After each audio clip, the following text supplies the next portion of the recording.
দীর্ঘ কয়েক বছর পর দুই মাদক পাচারকারীকে দোষী সাব্যস্ত করল শিলিগুড়ি এনডিপিএস কোর্ট। দুজনকে 11 বছরের সশ্রম কারাদণ্ডের সাজা ঘোষণা করলেন বিচারক জিতেন্দ্র গুপ্তা। পাশাপাশি 1.5 লক্ষ টাকা জরিমানা করা হয়েছে। উল্লেখ্য, 2017 সালের 3 জুলাই বাগডোগরা থানার পুলিশ রানীডাঙ্গা রেল গেটের পাশে একটি ট্রাক থেকে 67 প্যাকেট গাঁজা উদ্ধার করে। উদ্ধার হওয়া গাঁজার ওজন ছিল 7 কুইন্টাল।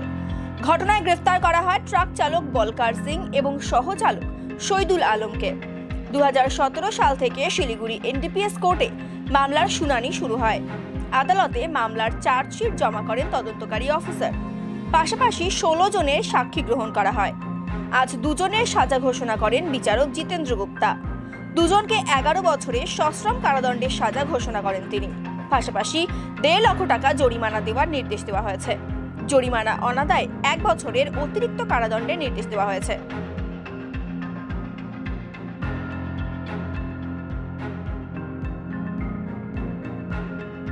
2017 তারিখে 12:40-এ ইনফরমেশন আসে বাগডোগরা পিএসে যে একটা ট্রাক PB09F5013 যেটা রানীডাঙ্গা রেলগেটের দিকে যাচ্ছিল, 10 চাকার ট্রাক ছিল। গাড়িটাকে ডিটেনশন করা হয়। পরবর্তীকালে 14:45-এ ডিটেনশন করা হয়। ডিটেনশন করার পরে এবং গাড়ির ভিতরে সিক্রেট কম্পার্টমেন্ট তৈরি করা হয়েছে। তার মধ্যে 67 প্যাকেটস পাওয়া যায় এবং 67 প্যাকেটসের মধ্যে গাঁজা পাওয়া যায় এবং এই টোটাল ওজন করার পরে দেখা যায় এটা হচ্ছে 708 কেজি 600 গ্রাম টোটাল গাঁজা। এবং এটা পরবর্তীকালে পাঠানো হয় ল্যাব টেস্টে এবং তার প্রমাণ হয়ে আসে পজিটিভ হিসাবে।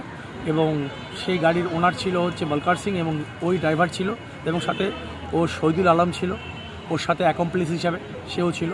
এবং দীর্ঘ মামলা চলে এবং 16খানা উইটনেসেস এক্সামিন হয় ইনক্লুডিং দ্য আয়ো। এক্সামিনেশন হওয়ার পরবর্তীকালে এই কেসে কোর্ট দোষী সাব্যস্ত করে আজকে সাজা শোনায় 11 বছর জেল এবং 1.5 লক্ষ টাকা ফাইন অনাদায় আরও 1 বছর জেল। এটা দুজনকেই শোনানো হয় এবং এই অ্যামাউন্টটা এটা যে 11 বছর যেটা জেল থাকবে সেটা কিন্তু রিগোরিয়াস ইমপ্রিজনমেন্ট হবে।